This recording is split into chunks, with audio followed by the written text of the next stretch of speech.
Chapter number 13 current electricity. Short question and answers जो है ना वो हम करेंगे। क्वेश्चन नंबर 1 है हमारे पास, a potential difference is applied across the ends of the copper wire. एक कॉपर वायर का ये हम एक पीस पोज कर रहे हैं जिसके दोनों तरफ जो है वो हम पोटेंशियल डिफरेंस अप्लाई कर रहे हैं। What is the effect on the drift velocity of free electrons bye, drift velocity के ऊपर भाई क्या इफेक्ट होता है by increasing the potential difference. Potential difference को इंक्रीज करने से ड्रिफ्ट वेलोसिटी पे क्या फर्क पड़ेगा। नेक्स्ट है हमारे पास decreasing the length and the temperature of the wire. अगर आप लेंथ और टेम्परेचर को कम कर दोगे तो क्या फर्क पड़ेगा ड्रिफ्ट वेलोसिटी पे। ये हमारा क्वेश्चन है जी। अगर हमने कॉपर के दोनों तरफ पे पोटेंशियल डिफरेंस अप्लाई किया होगा, जो इलेक्ट्रॉन्स जो कि वायर में मूव कर रहे हैं उनकी ड्रिफ्ट वेलोसिटी पे क्या फर्क पड़ेगा अगर पोटेंशियल डिफरेंस को बढ़ा दिया जाए और अगर लेंथ और टेम्परेचर को कम कर दिया जाए। तो हमने पढ़ा था जब हम इलेक्ट्रिकल फील्ड ई अप्लाई करते हैं किसी भी कंडक्टर के क्रॉस, तो इलेक्ट्रॉन्स जो हैं वो नेगेटिव ई डायरेक्शन में फ्लो करना शुरू कर देते हैं यूनिफॉर्म वेलोसिटी के साथ, जिसको हम ड्रिफ्ट वेलोसिटी कहते हैं। और ये ड्रिफ्ट वेलोसिटी जो है ये रिलेटेड होती है हमारे पास इलेक्ट्रिकल फील्ड के साथ, क्योंकि यही अब इलेक्ट्रिकल फील्ड अप्लाई की थी तो हमने जो इलेक्ट्रॉन्स ने मूव करना शुरू कर दिया था। अब भाई अगर आप पोटेंशियल डिफरेंस को इंक्रीज करोगे तो पोटेंशियल डिफरेंस के इंक्रीज करने से लाजमी तौर पर इन जनरल आप इलेक्ट्रिकल फील्ड को इंक्रीज कर रहे हो, इनहेंस कर रहे हो, बढ़ा रहे हो, तो इन जनरल क्या होगा भाई, ड्रिफ्ट वेलोसिटी जो है वो इंक्रीज कर जाएगी। यानी कि पोटेंशियल डिफरेंस को बढ़ाने से ड्रिफ्ट वेलोसिटी इलेक्ट्रॉन्स की बढ़ जाती है, ज्यादा स्पीड के साथ जो है ना वो इलेक्ट्रॉन्स मूव करना शुरू कर देंगे। इसी क्वेश्चन का दूसरा हिस्सा है कि जी अगर लेंथ को और टेम्परेचर को कम कर दिया जाए तो क्या होगा। अब भाई जो करंट की जो वैल्यू है वो ड्रिफ्ट वेलोसिटी पर डिपेंड करती है, यानी कि करंट ज्यादा है तो ड्रिफ्ट वेलोसिटी ज्यादा है। अब जब आप टेम्परेचर को और लेंथ को कम कर रहे हैं तो इन जनरल आप क्या कर रहे हो, आप रेजिस्टेंस को कम कर रहे हो। टेम्परेचर कम हो गया किसी मेटल के लिए या लेंथ अगर कम हो गई तो रेजिस्टेंस कम हो जाएगी, और अगर रेजिस्टेंस कम हो जाएगी करंट ज्यादा फ्लो करेगा, और अगर करंट ज्यादा फ्लो करेगा तो इन जनरल इसका क्या मतलब है, ड्रिफ्ट वेलोसिटी हमारे पास इंक्रीज हो जाएगी। क्वेश्चन नंबर 2 है हमारे पास, do bends in a wire affects its electrical resistance, explain. क्या जो वायर्स में बेंड्स होते हैं क्या उसकी वजह से वायर की रेजिस्टेंस पे कोई फर्क पड़ता है। अब बच्चे रेजिस्टेंस जो है वो रिलेटेड है लेंथ के साथ, क्रॉस सेक्शन एरिया के साथ, इसके अलावा रेजिस्टिविटी के साथ। भाई अगर आपका जो मटेरियल है आप वो चेंज नहीं कर रहे तो रेजिस्टिविटी तो कांस्टेंट रहेगी, मटेरियल सेम है, क्योंकि बैंड आने से मटेरियल तो नहीं ना चेंज हो जाएगा, तो मटेरियल तो सेम है, इस वजह से रेजिस्टिविटी तो चेंज नहीं होगी। हाँ अगर वो जो बैंड्स हैं वो इस तरह के हैं जैसे कि आपको ये नजर आ रहे हैं कि बैंड्स इस तरह से हैं कि ना तो लेंथ चेंज हो रही है वायर की और ना एरिया चेंज हो रहा है। अब यहां पे भी हमने बैंड तो है लेकिन इन जनरल टोटल लेंथ भी वायर की वही रहेगी और एरिया भी वही रहेगा, तो फिर रेजिस्टेंस चेंज नहीं होगी। वो जो बैंड आया है अगर वो ज्योमेट्री और वायर की नेचर को डिस्टरबेंस नहीं दे रहा और चेंज नहीं कर रहा तो फिर रेजिस्टेंस चेंज नहीं होगी, रेजिस्टेंस सेम रहेगी। लेकिन अगर बैंड इतना ज्यादा है कि उससे वायर की जो एक्चुअल लेंथ है वो भी चेंज हो रही है या एरिया में कोई फर्क आ रहा है या उसकी नेचर ही बदल गई है, तो फिर लाजमी तौर पर रेजिस्टेंस चेंज हो जाएगी। नेक्स्ट है जी क्वेश्चन नंबर 3 जिसका ताल्लुक कार्बन कलर कोड रेजिस्टेंसेस के साथ है। What are the resistances of the resistors given in the figure A and B? What is the tolerance of each? Explain what is mean by tolerance. तो जी A figure की resistance देख लेते हैं, उसके ऊपर कलर कोडिंग्स है। First colour brown है, green है, सेकंड फिर रेड है, और एंड पे जो टॉलरेंस फैक्टर है वो हमारे पास गोल्ड का अपीयर हो रहा है। अब भाई हमारे पास जो कंप्लीट कलर रेंज है उसमें ब्राउन जो है उसकी वैल्यू 1 होती है, वो फर्स्ट डिजिट को रिप्रेजेंट करेगा। ग्रीन की वैल्यू 5 है तो वो सेकंड डिजिट को रिप्रेजेंट करेगा। और रेड का नंबर जो है वो 2 है और नंबर ऑफ जीरोस जो हैं वो 2 होंगे। तो रेजिस्टेंस भाई कितनी हो जाएगी 1 5 1 5 और उसमें हमारे पास आगे क्या आ जाएगा जी 2 जीरोस। और फोर्थ बैंड जो है क्योंकि वो टॉलरेंस को कॉरिस्पॉन्ड करता है और वो गोल्डन है तो फिर हमारे पास जो है जो टॉलरेंस गोल्डन की होती है वो भाई कितनी होती है 5% होती है। सिल्वर की 10% होती है और अगर ये बैंड ना हो तो 20% टॉलरेंस होती है। इस तरह से फिगर बी जो है उसमें हमारे पास फर्स्ट कलर येलो है, येलो के लिए हमारे पास 4 उसका नंबर है येलो का। वाइट, वाइट का नंबर 9 है और ऑरेंज जो है उसका नंबर हमारे पास 3 है। तो हमारे पास जो है वो रेजिस्टेंस किस तरह से होगी 4 9 और लास्ट पे क्योंकि 3 आ रहा है तो नंबर ऑफ जीरोस यहाँ पे कितने होंगे हमारे पास भाई 3। तो 4 9 0 0 0 ये हमारे पास जो है ओहम्स, ये इस पर्टिकुलर बी फिगर के अंदर जो हमारे पास रेजिस्टेंस है उसकी वैल्यू आ गई। अब इसमें टॉलरेंस जो फैक्टर है वो सिल्वर कलर है तो सिल्वर की करस्पॉन्डिंग जो है हमारे पास जो टॉलरेंस होगी वो होगी 10%। और लास्ट पे टॉलरेंस का मतलब क्या होता है, टॉलरेंस को हम डिफाइन करते हैं possible variation in the actual value. ठीक है, टॉलरेंस इन जनरल क्या है, ये जो हमारे पास वैल्यू एक्चुअल वैल्यू आई है, जैसे ये हमारे पास 1500 ओहम्स आई है और ये 49,000 ओहम्स आई है, इसमें जो वेरिएशन एग्जिस्ट कर सकती है वो 1500 में 5% वेरिएशन हो सकती है जो कि उसकी टॉलरेंस को कॉरिस्पॉन्ड कर रही है। और इसमें 49,000 जो हमारे पास रेजिस्टेंस की वैल्यू आई है, इसकी 49,000 जो वैल्यू है इसमें 10% वेरिएशन एग्जिस्ट कर सकती है जिसको हम टॉलरेंस कहते हैं। नेक्स्ट है जी question number 4, why does the resistance of conductor rise with temperature. किसी कंडक्टर की रेजिस्टेंस जो है वो क्यों इंक्रीज कर जाती है टेम्परेचर के बढ़ाने से। तो कोई जो कंडक्टर है इन जनरल उसके अंदर क्या होता है भाई, उसमें हमारे पास जो है वो फ्री इलेक्ट्रॉन्स होते हैं और फ्री इलेक्ट्रॉन्स का जो कोलिजन्स है लेटेस्ट के अंदर जो हमारे पास एटम है उसके साथ वो रेजिस्टेंस को कोरिस्पॉन्ड करता है। यानी कि फ्री इलेक्ट्रॉन्स जब कंडक्टर में से फ्लो करते हैं तो वो लेटेस्ट के एटम्स के साथ टकराते हैं और उनके टकराने से रेजिस्टेंस आती है। अब अगर आप टेम्परेचर को बढ़ा दोगे तो क्या होगा कि वो जो एटम्स हैं हमारे पास लेटेस्ट में उनकी वाइब्रेशनल काइनेटिक एनर्जी बढ़ जाएगी। तो भाई क्या होगा, जब नॉर्मली हमारे पास एटम्स जो हैं लेटेस्ट के वो वाइब्रेट तो कर रहे हैं लेकिन बहुत स्मॉल एम्पलीट्यूड के साथ कर रहे हैं, लेकिन अगर आप जो है वो हीट दे दोगे तो जो एटम्स की वाइब्रेशन है वो बढ़ जाएगी। वाइब्रेशन के बढ़ने से क्या होगा कि वो जो इलेक्ट्रॉन्स के चांसेस हैं कि वो एटम्स के साथ कोलाइड करें वो बढ़ जाएंगे। तो जब चांसेस कोलिजन्स के बढ़ जाएंगे यानी कि नंबर ऑफ कोलिजन्स अगर ज्यादा होंगे तो इन जनरल क्या होगा, रेजिस्टेंस इंक्रीज कर जाती है।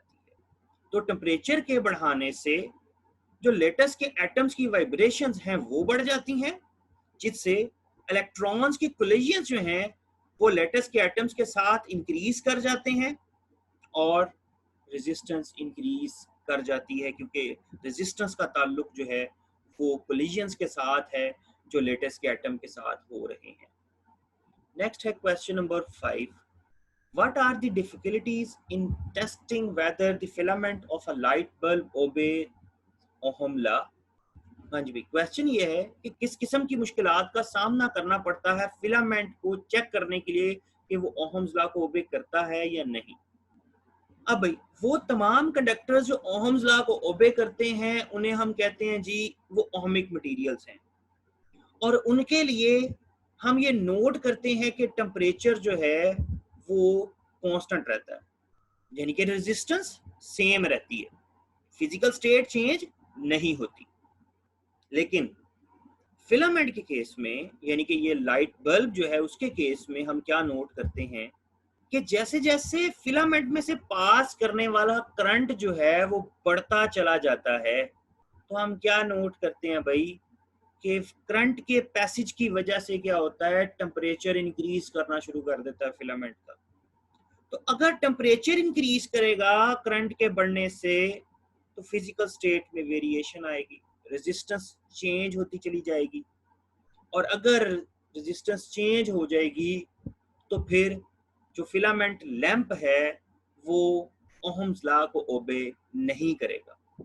तो जो मेन डिफिकल्टी है कि जी हमारा जो फिलामेंट है वो ओहम्स लॉ को ओबे क्यों नहीं करता, तो वो क्या है भाई कि टेम्परेचर में चेंज आ जाता है करंट में तब्दीली की वजह से। क्वेश्चन नंबर 6 है, is the filament resistance lower और higher in a 500 watt 200 volt light bulbs than in a 100 watt 220 volt light bulb। जी आपने ये बताना है कि किसके लिए जो है रेजिस्टेंस कम होगी और किसके लिए ज्यादा होगी, 500 वाट के बल्ब के लिए या 100 वाट के बल्ब के लिए। तो भाई पावर का रिलेशन है हमारे पास V square divided by R, यहां से R हमारे पास आ जाएगा V square divide by P, क्योंकि वोल्टेज दोनों लाइट सोर्सेज के लिए हमारे पास सेम है 220, तो रेजिस्टेंस डिपेंड करेगी जस्ट पावर पे, और रेजिस्टेंस और पावर का रिलेशन आप देख सकते हो इनवर्स रिलेशन है। तो इसका क्या मतलब हुआ, अगर पावर ज्यादा होगी रेजिस्टेंस कम होगी, और पावर कम होगी तो रेजिस्टेंस ज्यादा होगी। तो सिंपली अगर 500 वाट पावर ज्यादा है तो इसकी रेजिस्टेंस कम होगी, और 100 वाट की पावर जो है वो कम है तो उसकी रेजिस्टेंस जो है ज्यादा होगी। ठीक है भाई, अब इसको हम कैलकुलेट भी कर सकते हैं। So the resistance of filament bulb of 500 watt, अब अगर आप इसको कैलकुलेट करें तो R is equal to 220 volt, वो तो दोनों में सेम है, उसका स्क्वायर आ जाएगा, 500 वाट की वैल्यू लगाते हैं तो हमारे पास जो है रेजिस्टेंस आ जाएगी 500 वाट के बल्ब के लिए 98.6 ओहम्स। और सिमिलरली अगर आप कैलकुलेशंस करें 100 वाट के लाइट सोर्स के लिए तो उसके लिए हमारे पास आंसर आ जाएगा 484 ओहम्स। तो जी 500 वाट जो का जो लाइट सोर्स है उसकी रेजिस्टेंस कम है, और 100 वाट का जो लाइट सोर्स है उसकी रेजिस्टेंस ज्यादा है। क्वेश्चन नंबर 7 है जी हमारे पास, describe a circuit that will give a continuously varying potential. तो बेटा इसको हम पोटेंशियोमीटर से भी बना सकते हैं, इसके अलावा हम इसे रियोस्टेट से भी डिजाइन कर सकते हैं। Potential divider circuit in general हम कैसे बनाते हैं, हम अगर रियोस्टेट की बात करें तो उसके हम दोनों टर्मिनल्स A और B के क्रॉस जो है वो हम एक पोटेंशियल V अप्लाई कर देते हैं जो कि ओवरऑल रेजिस्टेंस के क्रॉस टोटल पोटेंशियल हमें दे रहा है, और हम C टर्मिनल को स्लाइड करते हुए A और B की तरफ हम वेरिंग पोटेंशियल जो है हासिल कर सकते हैं जो कि एज अ पोटेंशियल डिवाइडर काम करेगा। इस तरह से B और C के क्रॉस जो है हम अपनी मर्जी से पोटेंशियल को वेरी कर सकते हैं, हम अपनी मर्जी से पोटेंशियल को डिवाइड कर सकते हैं। जैसे कि अगर C टर्मिनल जो है जो कि स्लाइडिंग टर्मिनल है, अगर वो A की तरफ चलेगा तो पोटेंशियल B और C के क्रॉस जो है वो ज्यादा होता चला जाएगा R स्मॉल r के ज्यादा होने की वजह से, और अगर C टर्मिनल जो है वो B की तरफ आएगा तो स्मॉल r जो है वो हमारे पास कम होता चला जाएगा B और C के क्रॉस, तो स्मॉल r के क्रॉस जो पोटेंशियल है वो भी कम होता चला जाएगा अगर C जो है वो B को अप्रोच कर रहा है। इस तरह से हम B और C के क्रॉस जो है वो वेरिंग पोटेंशियल जो है वो हासिल कर सकते हैं, और इसको हम पोटेंशियल डिवाइडर सर्किट भी कहते हैं। इस तरह से हम जीरो और मैक्सिमम V के दरमियान अपनी मर्जी का वोल्टेज जो है वो हासिल कर लेते हैं। ठीक है जी, ये हमारा पोटेंशियल डिवाइडर सर्किट है जो कि वेरिंग पोटेंशियल के तौर पे काम करता है। क्वेश्चन नंबर 8 है जी, explain why the terminal potential difference of a battery decreases when the current drawn from it is increased। Question ये है कि जी ऐसा क्यों होता है कि टर्मिनल पोटेंशियल कम होता चला जाता है बैटरी का अगर करंट जो है सर्किट में वो बढ़ता चला जाए। तो भाई टर्मिनल पोटेंशियल डिफरेंस का जो रिलेशन हमने पढ़ा है वो है जी हमारे पास VT is equal to E minus IR। E यहाँ पर हमारे पास EMF है हमारे सेल की, आई जो है वो करंट है जो कि सर्किट में से फ्लो कर रहा है, और आर जो है वो सेल की इंटरनल रेजिस्टेंस को कोरिस्पॉन्ड करता है, और वी टी वो पोटेंशियल डिफरेंस है जो रेजिस्टेंस आर के क्रॉस जो है वो डेवलप होगा, जिसको हम टर्मिनल पोटेंशियल डिफरेंस भी कहते हैं। अब भाई ये जो टर्मिनल पोटेंशियल डिफरेंस है ये करंट के बढ़ने से कम क्यों होगा भाई? तो ये इक्वेशन क्लियरली हमें ये बता रही है कि जब करंट इंक्रीज करेगा तो जो फैक्टर है हमारे पास आई आर फैक्टर, ये बढ़ता चला जाएगा, और अब इस फैक्टर को ई से सब्ट्रैक्ट कर रहे हैं, तो जब आई आर फैक्टर इंक्रीज करेगा तो ई में से आप जब उसको माइनस करेंगे तो हमारे पास जो आंसर आएगा ई माइनस आई आर वो रिड्यूस होता चला जाएगा। तो मेन रीजन क्या है भाई कि जो फैक्टर आई आर है जिसमें स्मॉल आर है ये वो बैटरी की इंटरनल रेजिस्टेंस को कोरिस्पॉन्ड करता है, तो जब ये आई आर वाला फैक्टर जो है यानी कि energy use within the cell अगर ये फैक्टर बढ़ता चला जाएगा तो एनर्जी जो डिलीवर आउटपुट पे होगी वो लाजमी तौर पे क्या होती चली जाएगी भाई, वो कम होती चली जाएगी। ये सब कुछ according to the law of conservation of energy होता है। कुछ energy within the cell use होती है, कुछ एनर्जी जो है वो हमारे पास जो है वो आउटपुट पे डिलीवर होती है, और टोटल एनर्जी हमेशा सेम रहती है जो कि ईएमएफ को कोरिस्पॉन्ड करती है भाई। लास्ट क्वेश्चन है जी हमारे पास 13.9, what is Wheatstone bridge, how can it be used to determine an unknown resistance. तो सबसे पहले व्हीटस्टोन ब्रिज क्या है बेटा? ये एक इलेक्ट्रिक सर्किट है जो कि हम इस्तेमाल करते हैं अननोन रेजिस्टेंस को कैलकुलेट करने के लिए। ये 4 रेजिस्टर्स पर मुश्तमिल होता है, R1, R2, R3, R4। इसमें एक गलवानोमीटर होता है और हम सर्किट में एक बैटरी और स्विच का इस्तेमाल करते हैं। तो ये आपको डायग्राम में नजर भी आ रहा है। Next, when bridge is balanced current through galvanometer is 0, it satisfy the following relation.